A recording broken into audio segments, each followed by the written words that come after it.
Welcome to Think America with Terry Gilberg. In Iran, many college-age women continue to risk being attacked by government officials who are men. And in America, college-age women define themselves as being attacked or held hostage by toxic men as well. We'll discuss the differences in cultures.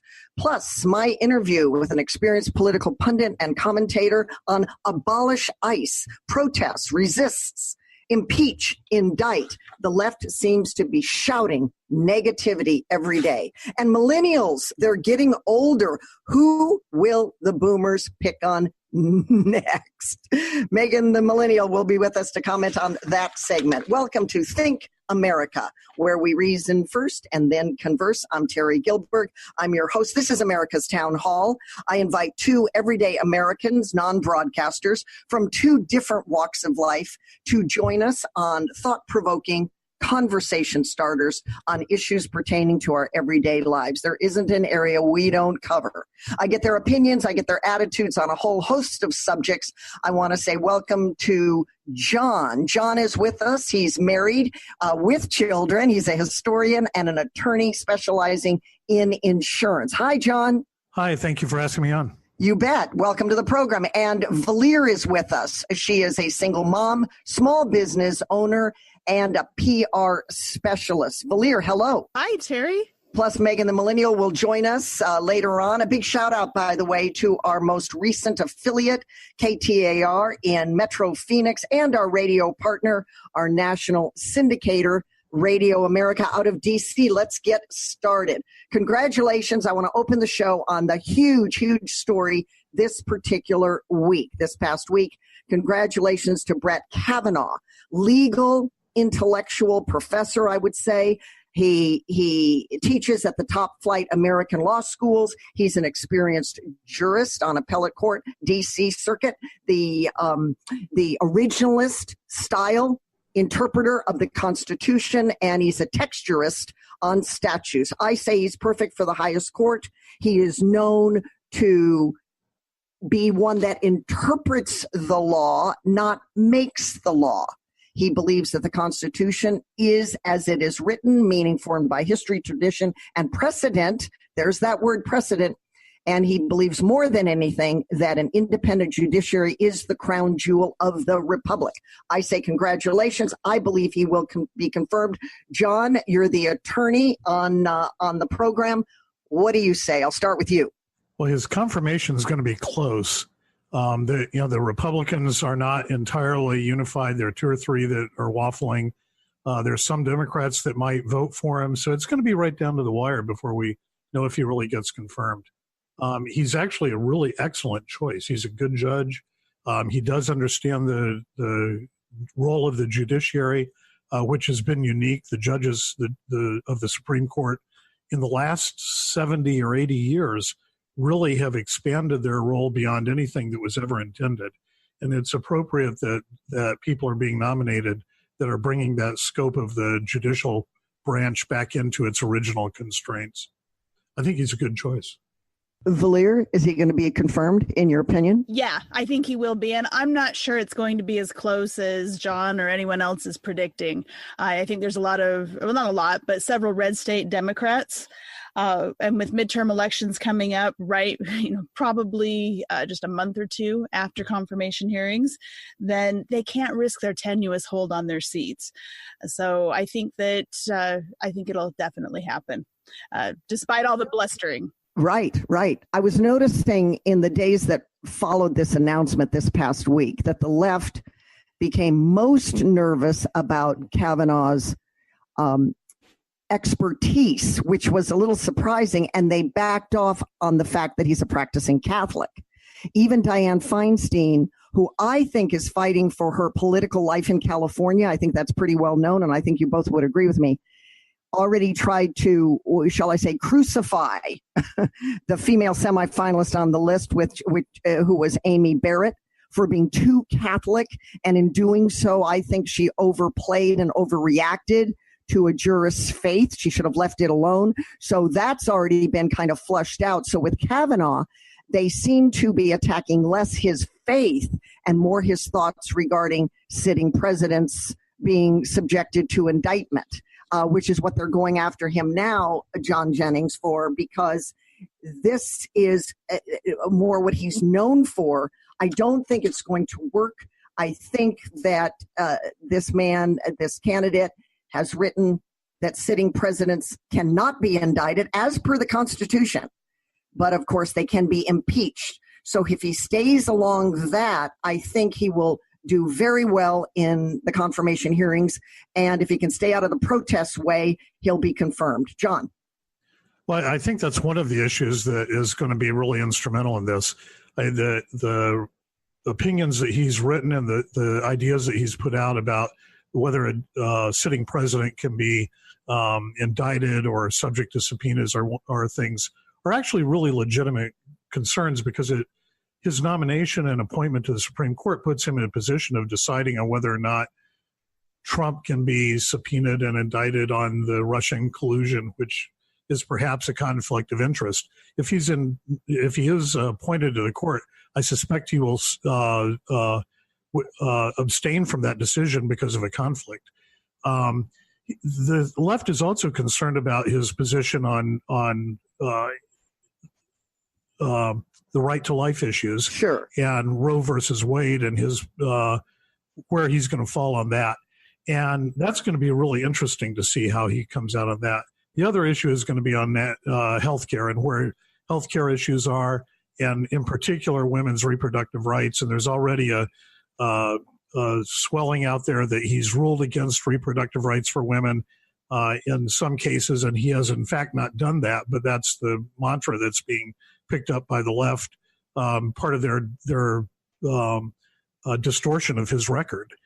It's unfair that they're doing that, because the real decision is he a good jurist, not is he politically sensitive. We're not electing somebody to this office. We're selecting somebody who has judicial skills to serve in that office, and that seems to have been completely forgotten by people on the left. Well, yes, they need to look at, what kind of a constitutionalist is he? Is he living, breathing, or is he an originalist? He's been defined as an originalist for as long as he's been a lawyer. The other thing is he fair? And I would say he gets a gold star for that, a big gold star, because on all of his lower court rulings, even when he was a dissenting vote, that vote went to the Supremes and they reread it over and over to take that into account. And the third thing is he intellectually brilliant to handle these vexing issues that get to the Supreme Court from a legal point of view. All good. He seems to be a very good man. He seems to be a good father and loving husband, et cetera, et cetera. They will have a hard time, I believe, Valliere, really getting to the nature of whether or not this man is intellectually sound enough to sit, where he is on the Constitution, because that's a tough thing to argue, and whether or not he's fair. They're going to try to get in the weeds with all of the issues, but from his speech this past week when he accepted the nomination with President Trump at the National Press Conference when he was introduced, he seems to have spine and backbone and focus and articulation enough that he will get through the hearings. Though it'll be tough, I agree, but he'll get through. Valliere. Yeah, and I think the hysteria on the left, you have to understand that they approach it through a filter of judicial activism, and because they come from that approach, that's what their concern is about. I loved how he addressed, during his remarks, that he's going to interpret the Constitution as it is written. And, if he does that, I don't think the left has anything to worry about. They really don't have an argument as far as presidential overreach. There are laws in place, and he's going to enforce those laws and the Constitution. And, so I think that's a hollow argument against him. I agree. John, back to the issue, you brought up the issue of life. What I found very interesting about all of this is that Amy Barrett was talked about over and over and over in the buildup to the announcement by President Trump. And I didn't guess it was going to be Amy. I must say I did guess it was going to be Kavanaugh. And the reason why I guessed it is because Trump is clever with how he does head fakes. And I thought they're going to all be talking about this woman, and he's trying to appeal to women, and this woman is too Catholic for the left and too pro-life for the left. And I thought Trump is very clever because Amy has a paper trail on her life issues. This man, Kavanaugh, has less of a paper trail, but make no mistake about it, he is a pro-life jurist. And that was a very smart move, in my opinion, on President Trump's part to kind of do a head fake and then have a solid pro-life guy in there where they will attack on other things like Obamacare, socialized medicine, Affordable Care Act, that kind of subject matter, rather than the life issue. Do you agree? I do agree. And I suspect that his approach to Roe v. Wade, which is the case that everybody's going to look at, is going to be very pragmatic. It's been the rule of law in this country for more than 40 years. And I'm not sure that the Supreme Court would be willing to just strike it down in whole. I think they would be justified in doing so because the Supreme Court really, in ruling on Roe v. Wade, legislated from the bench. And it was not the first time they'd done that, but it was probably the best example there is of the court legislating from the bench, taking away the decision from the legislatures and driving a wedge into the people of this country. And if it had been left up to the individual legislatures, perhaps the decisions might not have been popular with everybody, but they would have been democratically decided. Correct. I think he's going to go at it a very different way and probably strike it down, put limitations on it, 16 weeks or 22 weeks on abortions, maybe not, completely on demand, maybe requiring some additional restrictions on it. But it won't be as abrupt as I think some conservatives are hoping it will be. I think those are all very good points. And because he's a originalist on the Constitution, if a Roe case comes up, he will go back most likely and say, and this satisfies those on the right, especially Catholics and evangelicals, and any people of faith, they would say, look, this was not constitutional. It was social legislation, even social engineering, and therefore it will go back to the states. Good discussion, all. I'm Terry Gilberg. You're listening to Think America. Reason first, and then converse. Straight ahead, we'll talk about Iranian women versus American women. Stick around.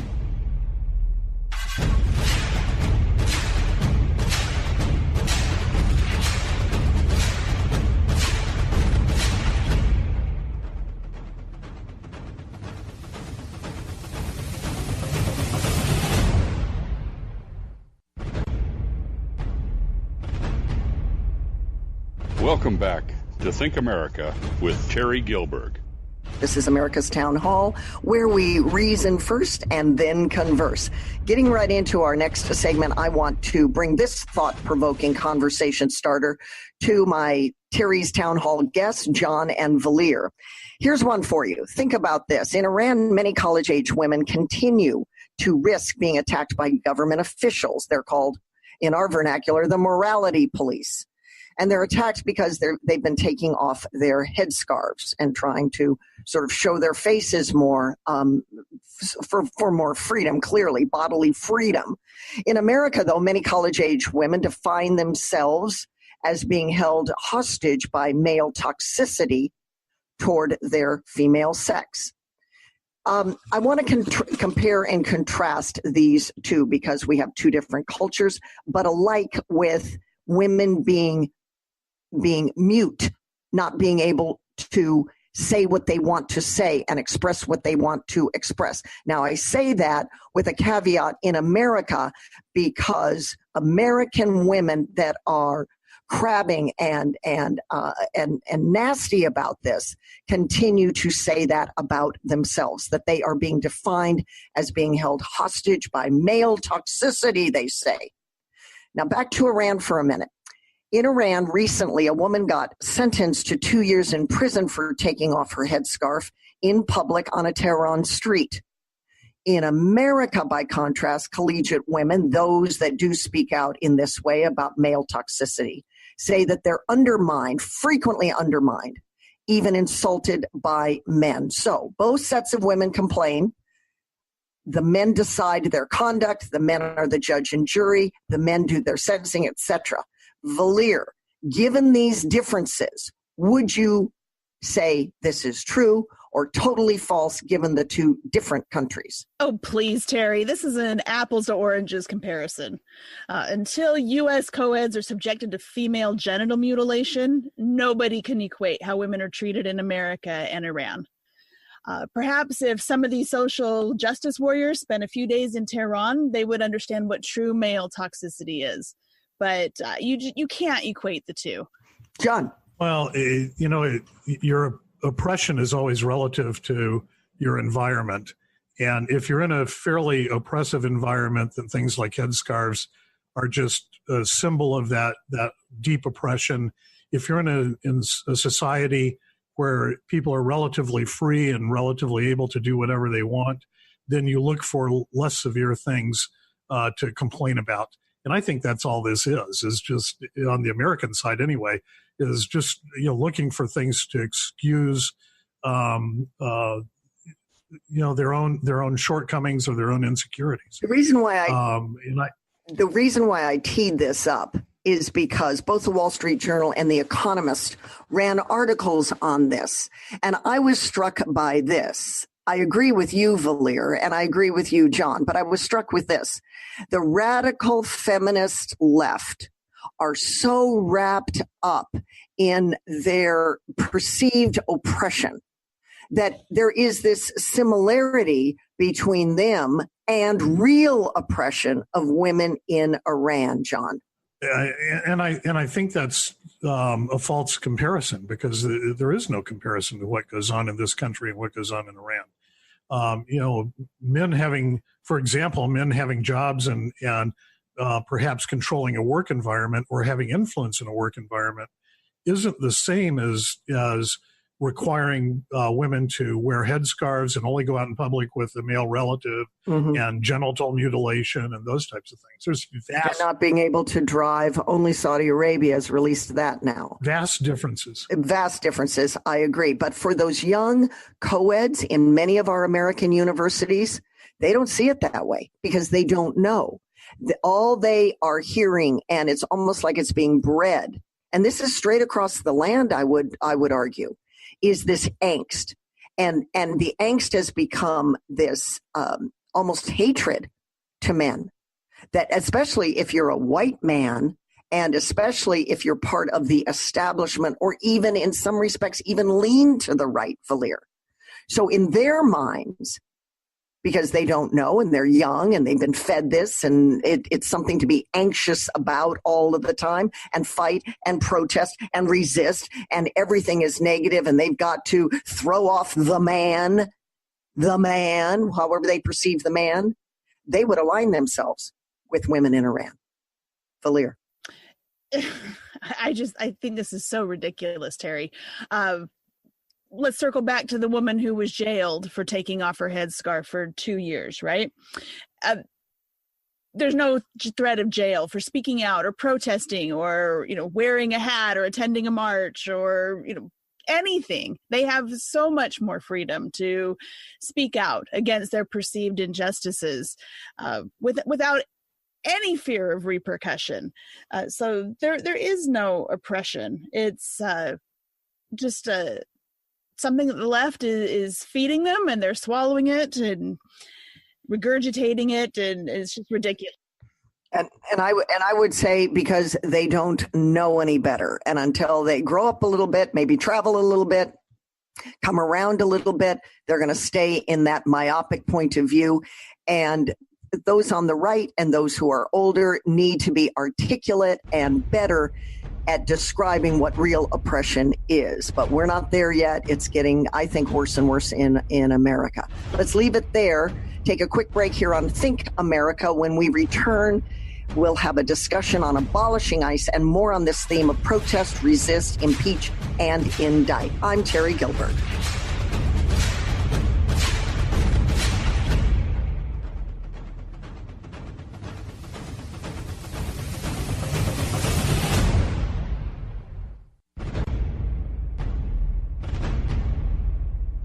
Welcome back to Think America with Terry Gilbert. This is America's Town Hall, where I invite everyday Americans to come around the microphone and to share their thoughts on thought-provoking conversation starters, including an expert guest. I've invited Clifton to the program. She's been with us before. She's an experienced political commentator. She's a pundit. She's a frequent guest on Fox radio networks as a contributor and political expert, and she's highly sought after for her views on many political items, as well as women political items. So I want to open the microphone and invite her on this issue of abolishing ICE first, and then we'll talk about protest, resist, impeach, and indict. It seems to be a theme of the program today. Hello. Hello, and thank you so much. That was a lovely introduction. I appreciate it. Thank you very much. Okay, let's get right to it. Is the left wacky with abolishing ICE as their latest angst du jour? Well, I think that's one very clear way to say it. Another way to say it is that this is yet another act of desperation. It also smacks historically of the tactical plans of socialist regimes all over the world and throughout history who have done a couple of things. One is they use distraction tactics, and they also use violence. And that's what, you look at even the words that they use, abolish, resist, indict, all of those things are harsh. They don't leave any room for conversation or counsel or debate. And they motivate the most base instincts in people. And when we are filled with rage, we are absolutely deaf to reason. Well, it just strikes me, and you're very thick and deep in politics in Texas, it strikes me this is a death sentence for the Democrat Party. They've already given thumbs down in California, for example, to Dianne Feinstein. And now they're doing all of these negative protests. It's almost as if your average American doesn't know anymore what the Democrat Party is standing for. They know what it's anxious about, and it keeps tacking left. I look at politics a lot in trends like a number line. Really? They are so far to the left, I don't even recognize the Democrat Party anymore. It's not that beautiful bell-shaped curve where those lean to the right are the positive integers, you might say, and those on the left are the negative integers, but it's centered around zero. They are so far in the negative side on the left. I think many blue dog Democrats are embarrassed for what they're seeing out there. Do I have it right? Absolutely.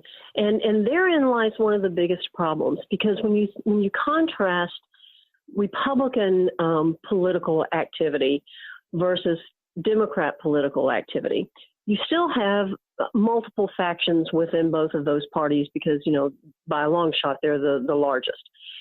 But what you have on the Democrat side is that heretofore, up until the 2016 campaign and election, Democrats have pretty much walked in lockstep.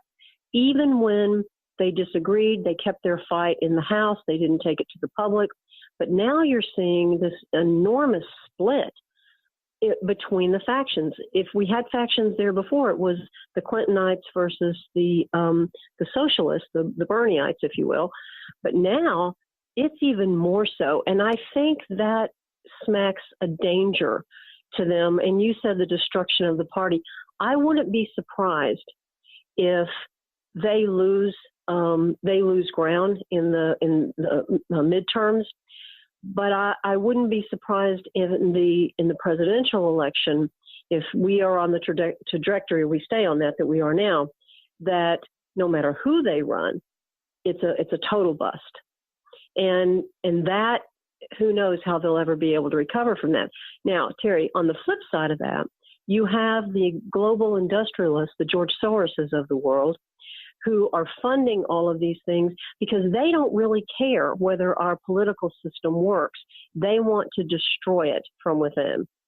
So, and they use every method and every opportunity to do that on both sides of the aisle. So would you go so far as to say that the George Soros group puppeteers something like Abolish ICE? Absolutely. Absolutely. There are lots of documents that speak to that. In some cases, they're even proud of it. You look at the organizations that he funds and, source the money back. Look what happened in the campaign for the last two, Obama's last campaign and then the one where Trump was elected.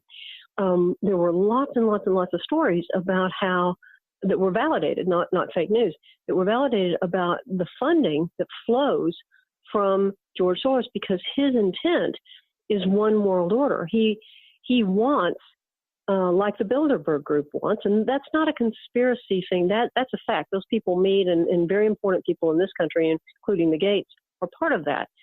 They want one world order. Trump's vision of America is the antithesis of that. So now they're in a panic about not just, Democrat, Republican politics. They're in a panic over destroying further the Obama legacy, which, legacy of failure. And they're also concerned about holding on long enough to affect the kind of change that they have taken billions of dollars to do. Let me turn your attention to another thing that I observed this past week with regard to the selection of Brett Kavanaugh for the Supreme Court. I was struck by the volume of protesters before that announcement and after the announcement and well into the night, to the point where some journalists and broadcast experts couldn't do live shots for fear of being hit or struck or somehow physically hurt right there in front of the Supreme Court. So if you're doing, for example, a television shot and there's the beautiful Supreme Court with the beautiful gracious columns and so forth, they had to move the shot. Now, if justice is blind and if the judiciary is to be impartial, I would suggest that's all roped off. And because our country is so politically charged and divided, I would actually suggest that one cannot protest on those steps. The image camera looks like the Supreme Court has become political, and it is not to become political. So I would say the DC police should chase everybody off. Everybody. Well, two things about that. One is I find it, I implore it the same way you do, deplore it. That was disgraceful. But two things. One is that it is a public building, not once you're inside, but on the outside. And it is. I'm sure they had permits to protest there because they don't take those risks anymore of just showing up. But I think that they have the right to protest. It's the harsh, violent nature of it that's troubling. And then the second thing is what the Supreme Court stands for is wrapped up in a lot of things, but I think it's wrapped up in this line, which was written by a woman in 1926 who said, I don't agree with what you're saying, but I will defend to the death your right to say it. That's the American way. So we can't really shut them down. Now, on the flip side of that, when you think about all the violent protests that are going on, all the haranguing and the threatening of elected officials and people that are part of the administration. I mean, from Mitch McConnell on, that I believe that the Supreme Court protesters, I think those are paid protesters, just like they had when they were haranguing Trump during the campaign. And I believe that they're paid and they're meant to be disruptive. And I think we need to leave it there, Camera. I'm down to about 30 seconds. I appreciate what you just said, but I think the protests need to be back toward Congress, off of the steps. I think we're at that point. I understand what you're saying. It would be nice, but those kinds of protests tend to be mob protests, and that can turn very negative and very dangerous soon. Tamara Clifton, thank you so much for being on the program, joining us from Texas. We'll have you back. You're listening to Think America. Reason first, and then converse. Stick around.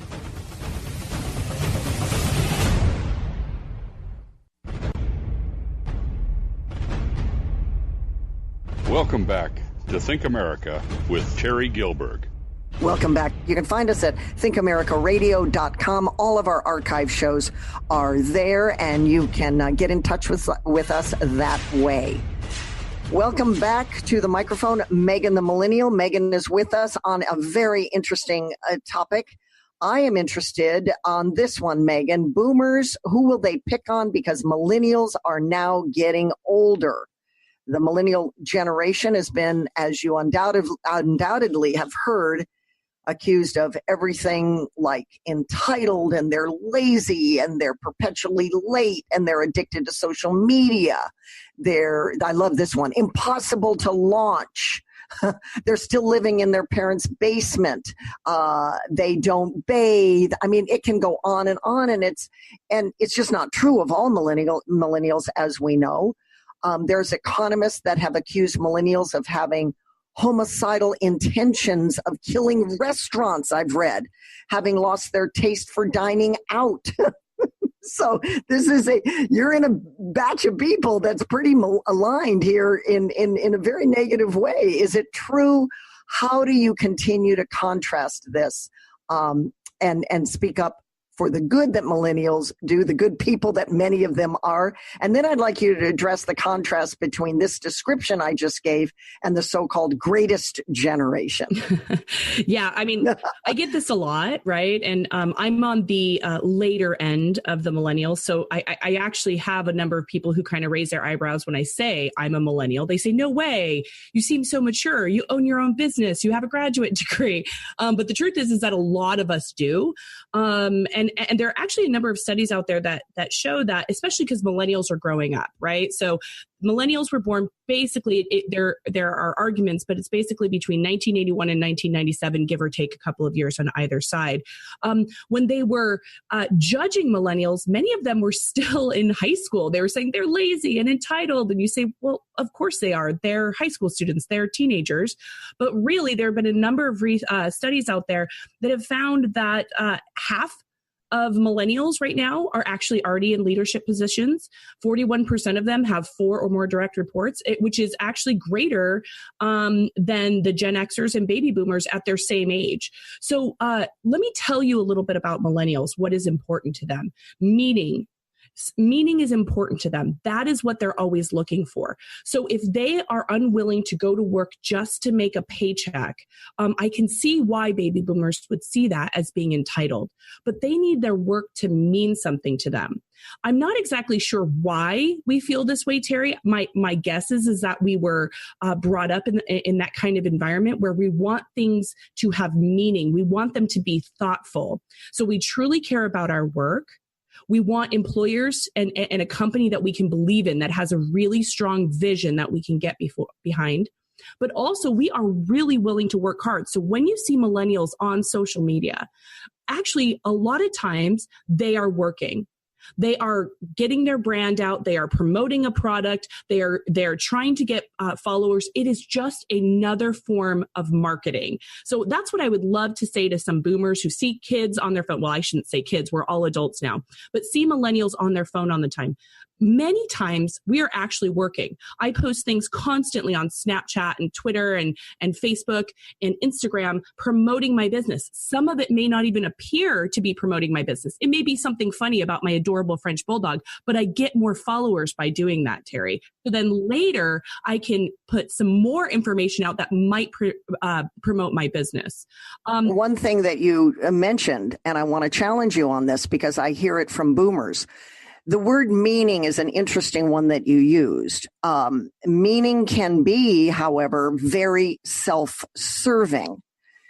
This is what they say. Boomers say, yeah, they've got a lot of meaning and it's all narcissism. I disagree with that, and I think that's a very terse response. Elaborate a little bit more on meaning. Right. It's actually quite the opposite. Millennials really want a company that somehow benefits the community around them. We are the generation which the concepts of conscious capitalism were born. There are even conventions around the country, Terry, around the world, talking about being a conscious capitalist. And actually, believe it or not, even though they may not know it, I know that millennials are capitalists. They are entrepreneurs, and that is what will give you hope in this world. I promise you that millennials will come out of this because they want to work hard and they want to own their own business, but they want it to have meaning. They want it to benefit, whether it's through a charity or they somehow have a direct giving purpose to their communities through their mission, vision, and values. So not self-serving, but the other buzzword that I hear in reference to millennials on a positive level and along the same thread you're saying is this word social impact. You got it. Social impact, benefiting community, because you guys get a bad rap in a lot of ways. Not you personally, I know you well, but millennials in general, and as they get older, one wonders, are they eventually going to be like boomers? Let's leave it there. Hear what Terry's Townhall Talkers, Terry's Talkers, have to say when we return. Be right back.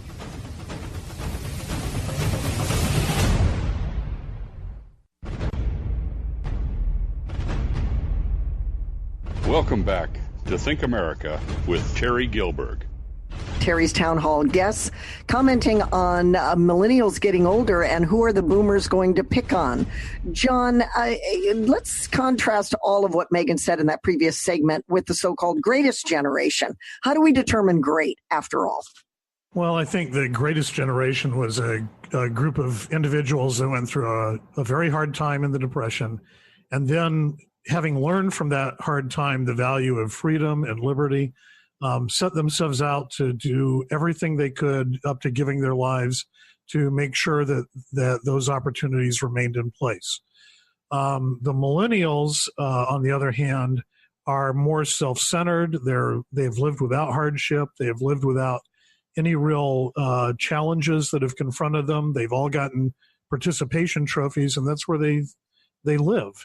I'm in a position where I hire a lot of millennials, and I am stunned at the number of millennials who don't ask about the requirements of the job or the skills that are necessary before they ask about the days off and is there sick time and what kind of benefits are there.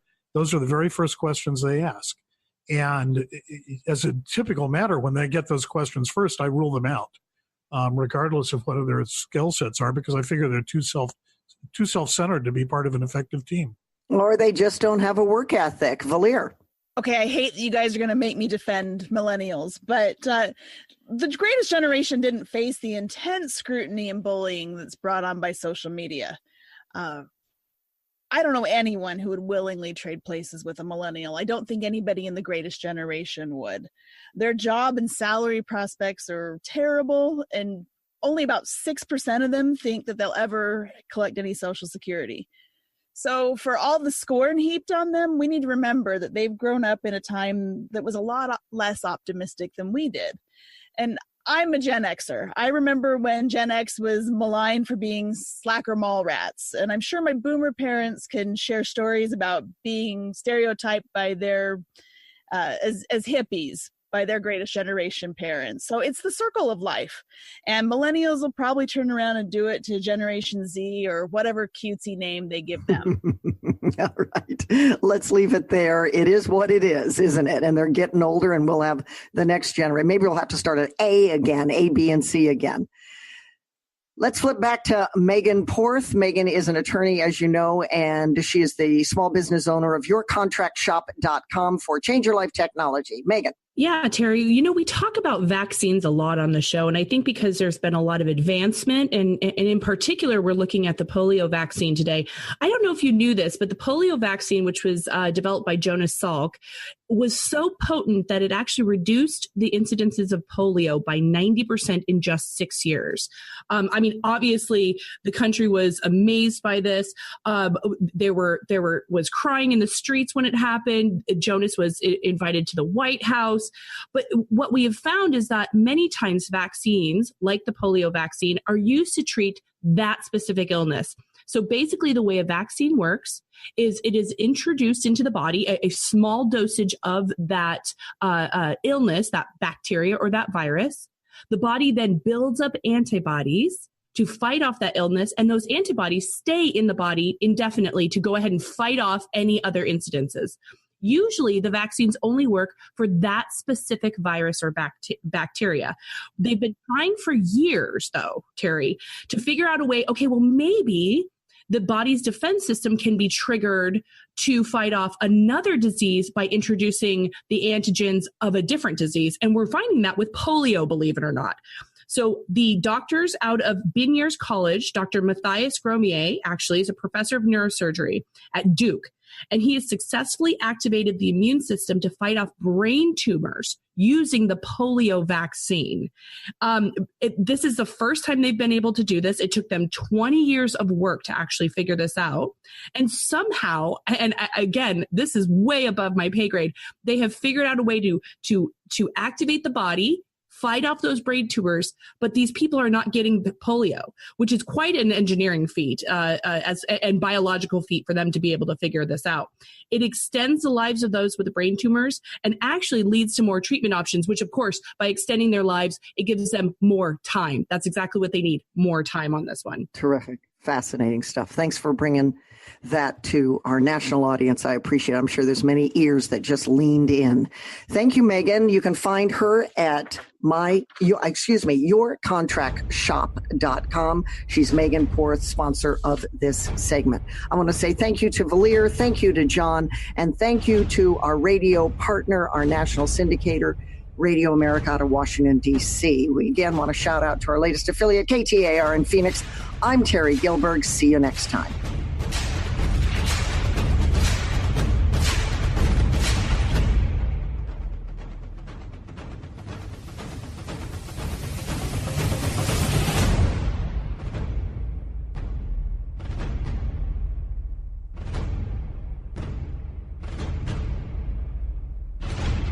Welcome to Think America with Terry Gilberg.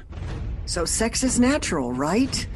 Well, if so, should we be teaching our toddlers to disrobe and touch each other? That's being advocated through a student-run newspaper at the University of California, Santa Barbara, and we'll be talking about it on the program.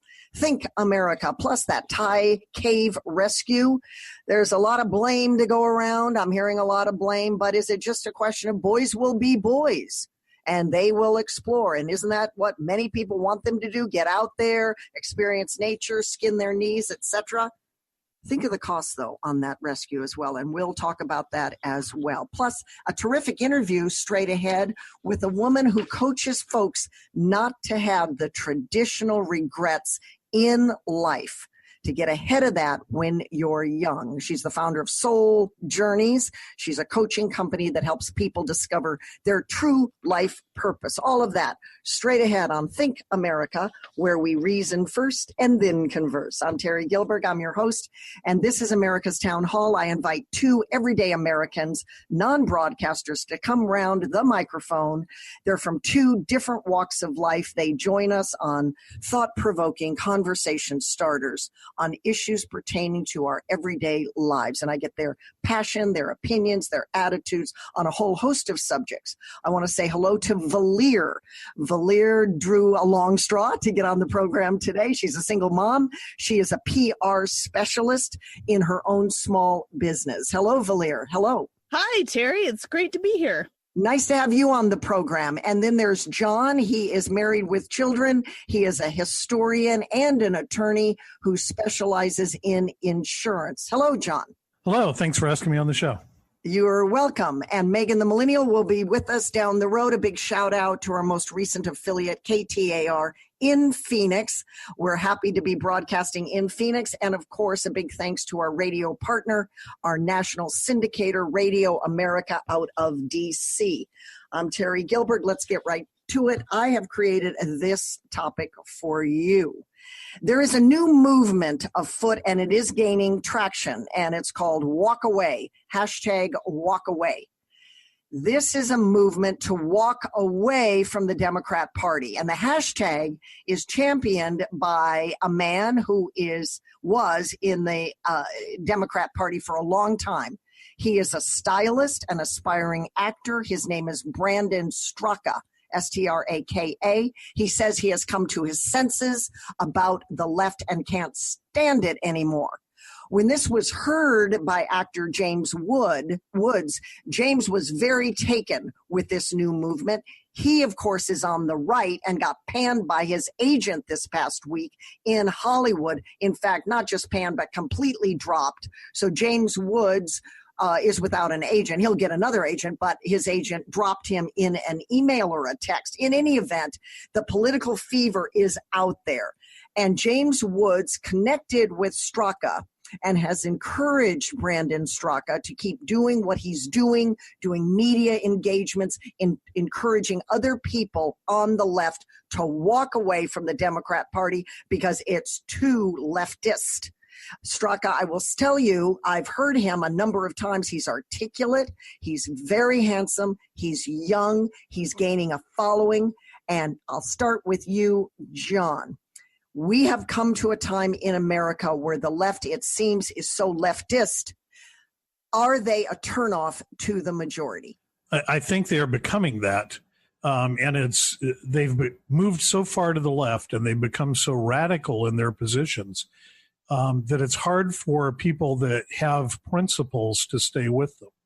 A good example is Chuck Schumer, who just a few years ago was talking about immigration and said that people come into this country illegally shouldn't have a right to stay.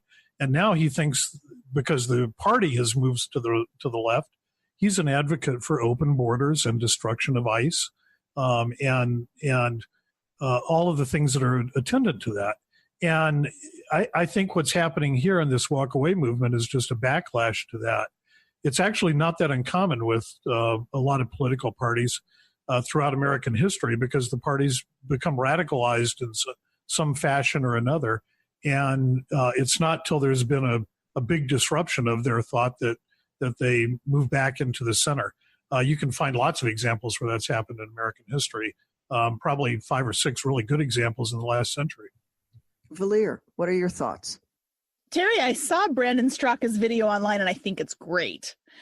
So many on the left have gone off the deep end, and it's refreshing to see that some people are realizing that the emperor has no clothes.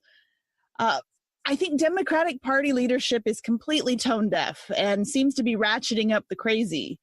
But I think it's going to hurt them not only in the short term with the November elections, but for years to come with young people like Brandon Straka, who are fed up with the hate and the nonsense that the left is spewing.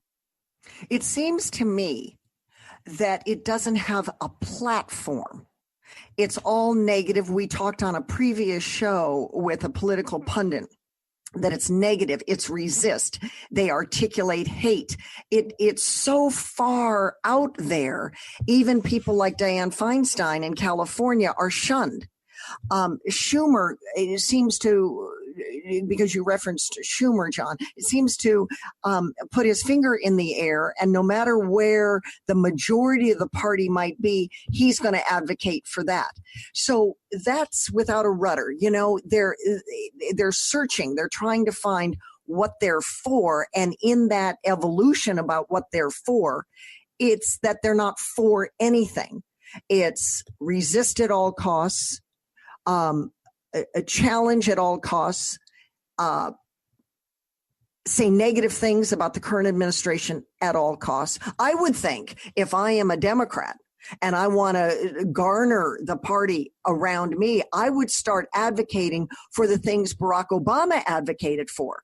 At least I would start there. But I'm not even hearing that, John, out of Schumer. I'm not even hearing that out of Elizabeth Warren.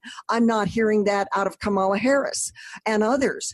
Why can't they get their platform together? I think because the cacophony of voices, which is so loud and so negative all the time, is drowning out the leadership, in fact, to find some kind of platform on what they're for rather than, they're for the negative because the loud negative voices are are too loud even for party leadership. And that would go particularly for Diane.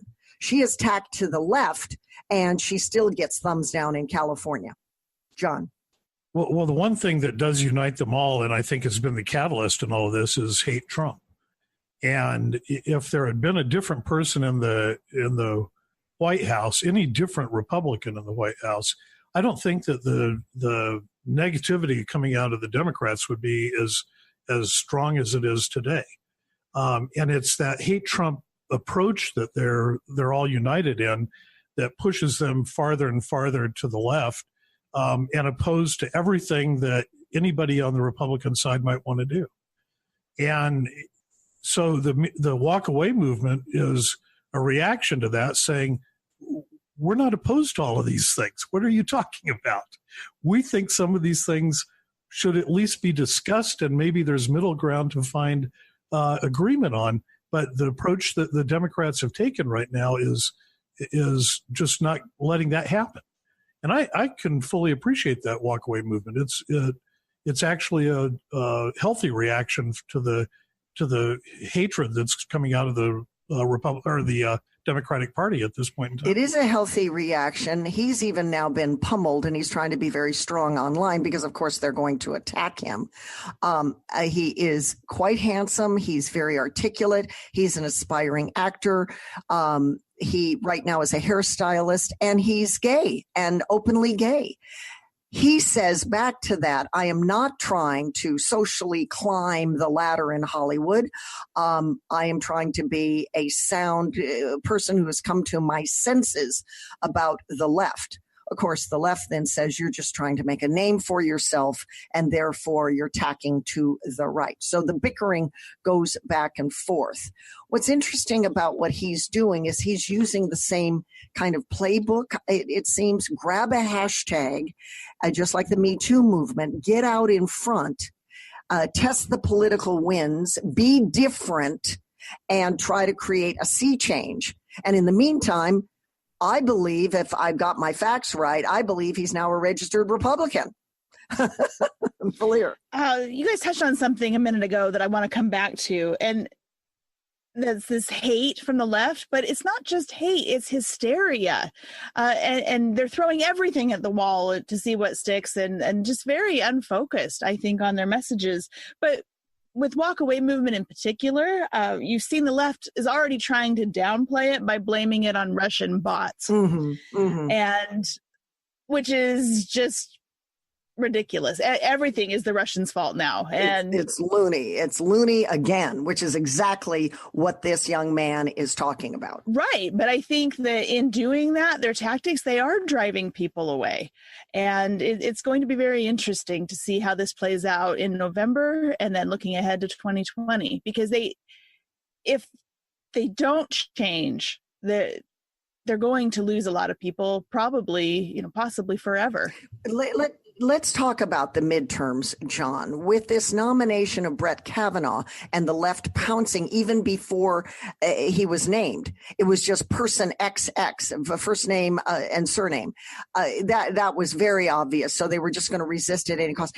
This could very much hurt them in the midterms, I think, if Kavanaugh is in fact in the seat by October 1st, which is what Mitch McConnell is aiming for. Don't you agree? I do. I think that there'll be, as you described it, hysteria out there about his nomination. There'll be obstructionists throughout the Congress, throughout the country, to oppose his appointment into the Supreme Court, and it will further underline the discrepancies between mainstream America and the far left Democrats that are just out of touch with what the rest of the country wants. Mm-hmm. It's very interesting. They're even anti-Trump with the Singapore summit, and the third time that Mike Pompeo went over to Pyongyang to start the discussion. Everything is now guerrilla tactics and mean gangster style. Anything. They would almost want no denuclearization. It's nuts. And I go back to my thinking on all of this, that you've got to stand for something or you will lose.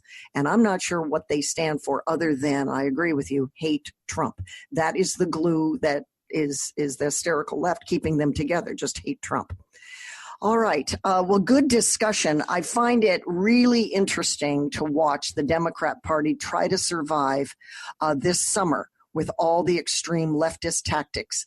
Resist, revolt, impeach, even going into private businesses that are restaurants to scream in people's faces if you don't like their politics. Insane. Straight ahead on Think America with Terry Gilbert, where we reason first, then converse. Sex is natural, right? If so, should we be teaching our toddlers to disrobe and touch each other? That's straight ahead. You're listening to Think America Radio. Reason first, then converse. I'm Terry Gilbert.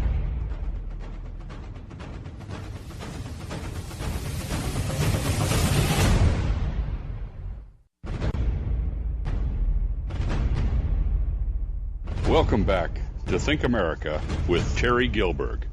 Should we be teaching our toddlers to disrobe and touch each other? This is a really interesting talk topic. It's a grabber, I think, no pun. University of California at Santa Barbara, they have a student-run newsletter. It says that sex experts believe parents ought to encourage and allow children as young as 4. As young as 4. Think about this. To touch each other's genitals because that's perfectly normal. So go ahead and explore. Conversely, at the same college, young male students are afraid to reveal their natural sexuality if they are attracted to a woman. They're terrified, they say, to be labeled a rapist, even when they believe they have a consensual sex partner. So no wonder many men are confused, especially young men on college campuses, over how and when they should reveal their attraction to a woman, Valliere. What do you think? This research sounds like something that was commissioned by the therapy industry to encourage a new generation of clients. It sounds like it's a great recipe for increasing molestation and sexual assault. And to me, encouraging children to watch porn, which that article also did, sounds like child abuse. John. Well, I agree. Kids watching porn is just completely mind-boggling to even suggest. As far as kids exploring each other's sexuality when they're 3, 4, 5, I'm not sure that I have a problem with that as long as they do it on their own and it's not encouraged by other adults. That seems to me to be kind of bordering on the edge of pedophilia.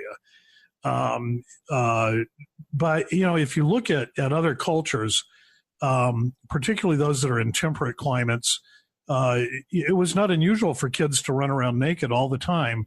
And sex was, at least the parts of the anatomy, were not mysteries to people, to small kids. And I think part of our culture is that we came mostly from Northern Europeans, where it was cold and people were dressed up tight all the time, and that just became something that didn't happen. And there's cultural things there that kind of lead to that. Is it a good idea to encourage kids to do it? No. Is it a good idea to let kids do it if they're doing it on their own? I think it probably is. You said prompted by adults. I thought that was a good expression. I remember, I'm one of 7 kids. I remember there were 3 of us in the bathtub at one point, and my brothers too, and they looked different than I did. But it was never encouraged with my parents to encourage the exploration of the girl looking at the boy's body, the boy looking at the girl's body. It was just, we're here, get shampooed up, ready, go. Here comes the shower. Here comes the handheld shower, and you're out of the tub and let's go. So I like the way you put that, John. Prompted by adults? Absolutely not. Because I do think, as you rightfully put it, it promotes this idea of perhaps pedophilia on the part of the adult, Valliere. Well, yeah. And then segueing over into, the opposite end of the spectrum where men are afraid to show that they're attractive, I think it's practices like this that are only going to further contribute to what they call the rape culture at universities and society. And it's because if we're sexualizing our children so early, why are we surprised at some of the results? I think encouraging, what children do on their own is different, but actively encouraging that and exposing them to things, that's an abominable practice, and we're only going to reap what we sow. Why do you suppose, John, we're in this kind of a world? Why do you suppose that young men are terrified to be rapists? Why do you suppose parents are encouraging and allowing children to touch each other's genitals? What is that all about? Where did that happen? Are you going to come back and say it's a slippery slope? Because if you do, I'm going to ask you, when did the slippery slope start to happen in America on this stuff? There are two very different questions, but they kind of have the same origins at least I think they do, in that we have lost some level of principle in our society. We don't have an anchor that says this is right and this is wrong and here's where the boundaries are. And as a result, it has become too hard to know where the boundaries are without having, long conversations with each other. It seems to me that it's a consequence of losing religion out of society, and not just Christian religion, but any kind of religion, because that's where those values kind of get implanted. Would you also say it's a breakdown of the nuclear family? Because that is pretty obvious in America. There's a lot of truncated families. Well, I think that's all part of the same puzzle. The families have broken down because maybe the religious barriers to the breakdown of families have eroded. Maybe the religious barriers were too strict to begin with, and I suspect there has to be a refashioning of those boundaries all the time, because every society... Maybe too puritanical. We're down to 30 seconds. Valliere, I'll give you the last word on that. What's your take quickly? I'm astonished that people think it's a great idea to sexualize our children so early in life. They definitely lose their childhood, don't they? That innocence. Yeah, their childhood, their innocence. Enjoy, let kids be kids. Let them come to their own conclusions, and let's not force things on them or force them to grow up so quickly. I'm just appalled.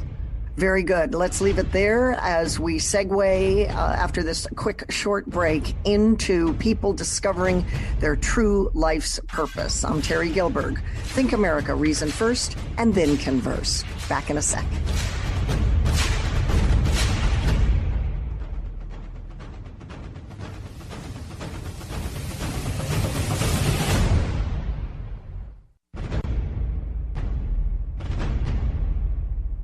Welcome back to Think America with Terry Gilberg.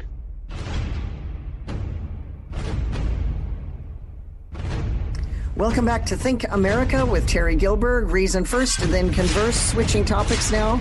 I want to bring to the microphone Jennifer Longmoore. She is the founder of Soul's Journey.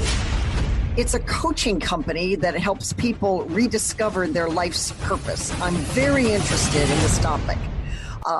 What are your true life's regrets? What is your true life purpose? If you could do do-overs, what would they be? Would it be not marrying your one true love, not moving to a career-promoting city, not forgiving your parents before they died, not raising a child differently? Jennifer, welcome to the program. Welcome to Think America. Nice to have you on board. Hello. Hi, thanks so much for having me, Terry. I really want to get into this twofold. One is life's purpose, and the other, when you don't fulfill your purpose, we tend to have a lot of life's regrets. Let's talk about first how people find their first purpose or raison d'etre. It's such a great question, and that's what we're all asking. We all want to know that we matter, that our life has meaning, that we didn't just come to this planet and get plunked here with no real rhyme or reason or direction. A lot of people end up spending their whole lives finding their purpose, and that can create some anxiety because it puts us in the future. And when we're facing the unknown, it can create some anxiety for folks. So one of the greatest ways to find our purpose is to pay attention to the things that just keep nagging at us that don't leave us alone. For example? Well, for example, with me, I was just always guided to lead classes when I was 5. I would set my dolls up in a circle and I would teach gibberish to them. Basically, I didn't know what I was saying, but I loved teaching and I loved working one-on-one. And it just never went away. I always looked for opportunities to lead and to teach, and I was always sought out for leadership positions. So it stands to reason that eventually I became a forensic investigator, and I studied human behavior for a long time and ended up teaching everything I learned from that time in my life. But I had a clear enough idea of what I was supposed to do. For some folks, they just don't know. I think they should take some of those psychological tests and personality tests and go to counselors in high school and counselors in college and constantly ask friends, oh, what do you think I'm good at? Where do you see me? How do I come across to you? I'll give you a tip on my life, Jennifer. Back in the day, I was Chatty Cathy. And I didn't like being Chatty Cathy at the time. My dad used to say, don't ever ask Terry what time it is because she'll tell you how to make a Swiss watch. And I used to cry when I heard that. He said, oh, don't cry. That's a joke. But I took it very personally. And then as I got older, I thought, wait a minute, that's a good thing. I could be a teacher. I could be in the news field. And today I'm a talk radio host and I talk for a living. Those kinds of messages, whether they're negative or positive, that identify with your personality, I think people should pick up on. Don't you? Absolutely. And it reminds me of all the kids that would get sent to the principal's office or put in a corner because they were being the class clown. And you hear from a lot of those guys now and girls that are comedians, and they were just showing who they truly were, but they didn't know how to put words to what they really wanted to do for people, which is to keep things light and keep people entertained. So I love that you share that about the Chatty Cathy. I also think that people shouldn't really try to put, how do I say it, a square peg in a round hole or vice versa, however the expression goes. They really need to find life purpose. And there's a lot of tools out there. There's tools on the internet. People can find you as well. But if, you know, in the animal kingdom, an elephant isn't a frog. It grows up and it's an elephant. It's destined with that DNA to, you know, be an elephant. A palm tree isn't a rose bush. But we tend to sort of flounder around a lot. I had a really good friend from college who, when I saw him at a reunion, he said, I love what you're doing, Terry, because of who else would do it? You were born to do it. And I said, what were you born to do? He said, not what I'm doing right now. He was at a bank being a teller because it was a job. And he kind of had that tear in his eye, Jennifer. And I gave him a big hug and I said, well, there's always tomorrow. Find your true calling and then go do that. Absolutely. You know, that makes me sad to hear that. And I think of all of the people that experienced two different realities growing up. One of them is that they didn't have their parents encouraging them and they didn't know how to set goals for themselves and nobody was really cheerleading them or encouraging them to find interest. So how can you really know what you're interested in when nobody's even directing you? And then the second piece is parents projecting their own fears or their own wishes on kids. And you hear so many people that grow up to be lawyers or accountants or dentists because their parents wanted them to, but meanwhile they want to go and paint or travel the world or things like that. You know where I really see that prevalent, Jennifer? In sports. You're going to be the next Michael Phelps. You're going to be the next baseball player. You're going to be in the NBA. And the kid is not tall. He doesn't swim fast and he can't hit the ball. You know, and the parents just push and they project their wants for the kids on this kid that really needs to be, create robots. Let's move on. I want you to talk to us on this national audience about people's top regrets. Is it not marrying their true love, not having the thank you, mom, or mom, I forgive you, or you forgive me before the mom dies, raising a child differently? Talk to us about real regrets in life, what you hear in your coaching company. I love that question. And I strive to help people live a regret-free life as much as possible because we all know the heaviness that weighs on us, almost like a wet blanket when we have regrets. I was just in Mexico the other week and I had an opportunity to swim with the dolphins. That's been on my bucket list forever. And I thought, you know what? How am I going to feel if I leave this country right now and I don't take this opportunity to swim with the dolphins? Am I going to feel good about it? Will I be able to move on from it, or will it weigh with me? And I thought, you know what? And I welled up, of course. I was so emotional and, fulfilled this dream. But those are not actually the things that people regret. People regret not living life on their terms, not taking more chances, not jumping at those opportunities that they secretly wish they had of, or they knew in the moment, oh, geez, I really should jump at this. But their monkey mind, I call it, just chatters at them and says, no, you can't do it, or you're not smart enough, or you're not qualified enough, or you're too old, or any of these things that we tell ourselves. Well, in America, we have still an open road ahead. We still have freedoms in America, and let's hope we still have entrepreneurial spirit.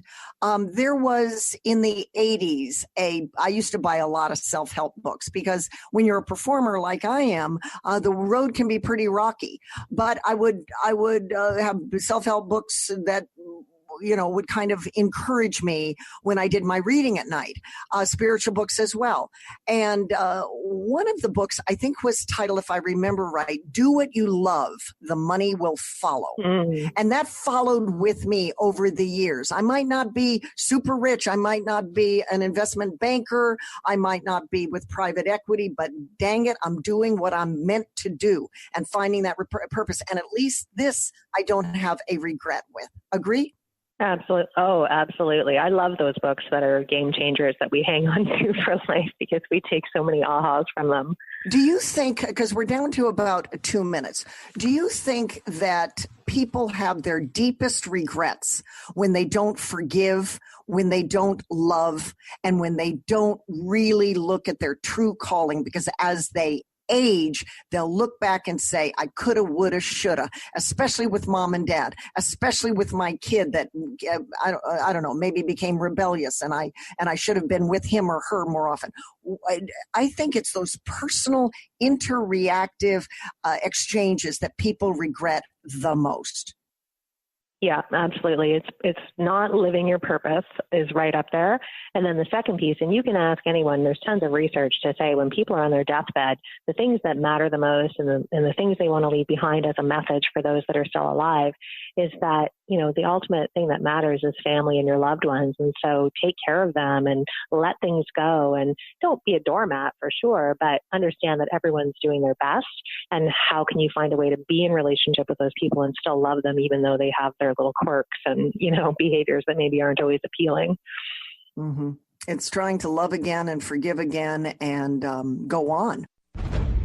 Live another day. I appreciate you very much, Jennifer Longmoore. She is with Soul Journeys. Thanks for coming on the program. Thanks for your time. Thanks for having me, Terry.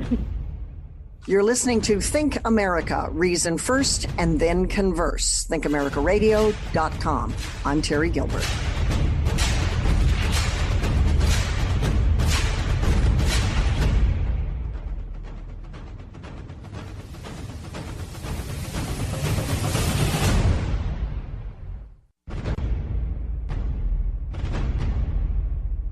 Welcome back to Think America with Terry Gilbert.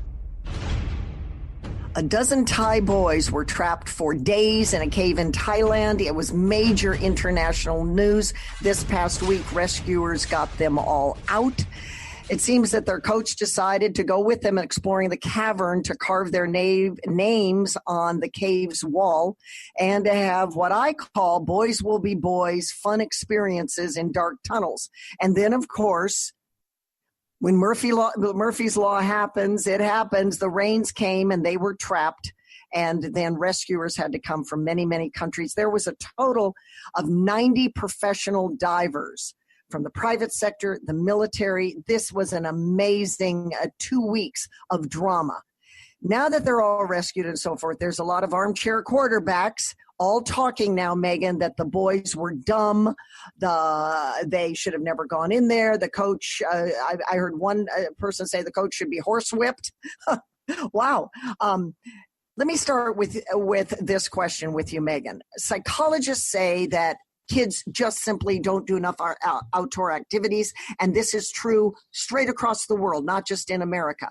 So here we've got these skin their knee kind of experiences going inside a cave, 11 years old to 16 years old. They're boys. They want to explore. What is wrong with that? And why are people blaming the boys? Well, I mean, this happens every time somebody gets stuck doing something like this. And I do have a lot of trouble blaming these children. I mean, I think the oldest is 17 years old. It really seems unreasonable to say, yeah, this was you knew what you were doing. You were fully aware, and you were led by an adult, a trusted adult at that. The issue here is the result, right? It wasn't necessarily wrong that they went into the cave. I mean, there were probably signs, and they should have been aware of the dangers and the risks. But if they had made it out fine, the rains hadn't come in and it hadn't flooded, then we wouldn't even be talking about this. The result was that they got stuck. Now, when it comes to culpability, there actually, even in the United States, we understand that there are certain ages in which you could be culpable or negligent or responsible legally for something. If I were a parent here, I definitely would be talking to my child about questioning authority when they're making certain decisions, especially young people. The coach is only 25 years old, the one who led them into the cave. But really, I would be talking to them a lot about, what does this mean? Do you see how your actions affect other people? But also, as a parent, Terry, whether I was legally required to or not, I would definitely be contributing to the some kind of fund or helping the family who lost the rescuer in some way or another. I don't think it should necessarily be government mandated or that these children should be horsewhipped. But I do feel like as a parent, myself, my own moral compass would say, yeah, we need to help this family because they came to our time. Their family member came to us in our time of need. If anyone's to be blamed on this one, I think it would be the coach. But again, he was basically a child. He was only 25 years old. Well, we're expecting a coach, 25 years old, to think outside of the box. Right. I can see the coach saying, oh, yeah, leave your backpacks here. Go take a stick, carve your name on the wall and come out. You got 20 minutes, ready, go. I can totally see that. Right. I personally don't think the coach should be blamed. I don't think, I mean, who among us hasn't been caught between a rock and a hard place when the rains come, right? Well, and this especially when we're young, for crying out loud. And this is so there's a lot of blame to go around. Right. And this is also an issue I usually have when it comes to blaming someone for the result, not the action. The result was tragedy. The action was not. Mm-hmm. And I chalk it up under accident, although a very expensive one, because the cost of rescuing them is extraordinary. And then the loss of life on top of that is really... I believe, need to extol the rescue effort, including getting doctors down there. And I don't know if this national audience knows or not, or if you know, Megan, but I went deep into this story researching, and they had some doctors down there that took it upon themselves to mildly sedate these boys so that they wouldn't panic going through a crook in the avenue to get out, which was about 15 inches. There was an area, a little passageway before you then get to another passageway. And they had to kind of squeeze through this one area, and then it opened, it forked out. But there was one little area where they had to get an arm through. And I didn't see the map on this, but the doctor said, if we sedate them slightly, then the two scuba divers, because there was 2 divers per child, will be able to pull them through. That was very creative. It was very smart, and it worked. So this idea of blame the dumb boys, when the parents themselves and the rescuers first were talking about teaching kids to scuba dive when they didn't even know how to swim, that was a dumb response as well. I think we need to leave the dumb on the sidelines and praise the rescuers, including scuba diving doctors that went in there and then administered medicine so that they could all sneak through the slow passages. We'll be back on the program to hear what Terry's talkers have to say.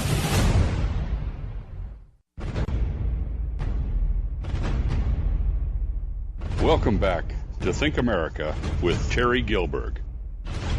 I really like this lifestyle angle we're taking with the Thai cave rescue. Given that boys will be boys, as a parent, how far would you go to let your boys, or even girls, explore caves and skin their knee, et cetera, et cetera? You heard my take. Valliere, what's your take? Okay, there's something I read somewhere that is a different angle on this, and that's that this was an initiation ritual. And if that's the case, that changes everything, because then there is some culpability and there is some blame on the coaches. And if there is a soccer league, if there is initiation going on, dangerous type of things, then that's problematic. That's something that needs to be addressed. These weren't dumb boys in that case. They weren't just exploring on their own. The coach should have known better than to put them in that kind of situation. Well, what do you make of the term in the press, initiation? It wasn't a cult. No, but I think it was the idea of going in and carving your name like kids do, and then you're kind of initiated into conquering the cave. They were found 2.5 miles in. So this isn't just like a short go in and touch the wall, put your name on it and come back in. That was a long thing, and it's monsoon season. So, this wasn't a good call.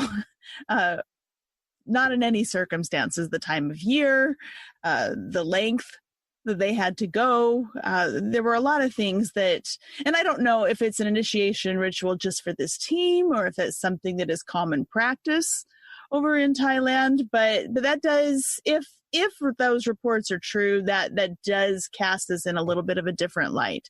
And I think that there is some culpability if there indeed was such a ritual. On whose part? The coach, I would guess, you would say? The coach, or perhaps the greater soccer organization.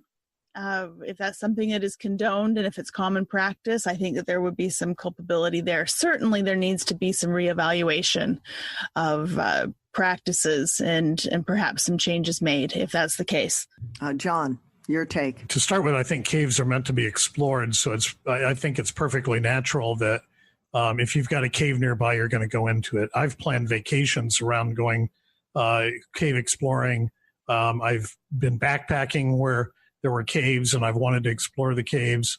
That's just part of the process. I think of it, of being human, is exploring new and unusual things. And everybody does it in a different way. It seems to me that if this was an initiation, I'm not even sure that I have a problem with that. If you take initiations out of culture, you eliminate things like the cave paintings in France, where the Neanderthals went in and painted the antelope and bison and left us with very impressive art. That was all part of an initiation. As far as the cost on it, almost all accidents have a cost to get out of. Some of them almost no cost, maybe the price of a Band-Aid and a little antiseptic spray or something to put on it, on a cut. Some are hauling a car off of a cliff and getting it back up onto the road. Sometimes it's much more dramatic like that, like somebody suggested or mentioned Baby Jessica. Baby Jessica fell down an abandoned well, and it took about a week and hundreds of people to get her out. And the entire country watched that happen on live TV. There were the miners in Peru that were trapped, or I think it was Peru.